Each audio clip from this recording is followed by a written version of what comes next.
Hello દોસ્તો, આપણે આવી ગયા છીએ આપણા નવા વ્લોગમાં। આજે તો સીધા જ જવાનું છે વાડીએ, કેમ કે ગઈકાલે આવી ગયો ભારે પવન સાથે ફૂલ વરસાદ। કાયગા પહોંચી ગયા વાડીએ, કેમ કે હજી 2-3 દિવસ વરસાદની આગાહી। તો મજૂરને બોલાવી અને લસણના કટ્ટા કમ્પ્લીટ કરીને ગોઠવી દીધા હરખા। કટ્ટા હરખા કરીને માથે ઢાંકી દીધી તાલપત્રી, પાવડો લઈને ફરતી કરી નાખી દૂરની પાળી। શાબાશ બેટા, પછી ટાંકે ચડી અને ફરતી વાડીએ મારી લીધી નજર। ટાંકો ભર્યો હે ફૂલ। કાલ રાતે જ વરસાદ પડી ગયો ઘણો, તો હવે થોડાક દિવસ પાણી પાવાનું રહેશે બંધ। પછી રાતે ભાઈબંધો જોડે પહોંચી ગયા પાવભાજી ખાવા। પાવભાજી ખાઈ અને ભાઈબંધે ઘાયા ઘા આપી દીધા પૈસા। છૂટા પૈસા પાકીટમાં નાખ્યા પાછા। ભાઈનો હાલે બિઝનેસ ફૂલ, પાકીટ ભર્યું ફૂલ, ઠપકારીને નાખી દીધા પૈસા। जलवा है हमारा।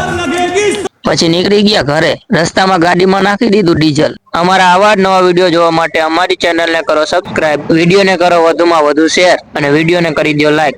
ફરી મળી નવા વ્લોગમાં।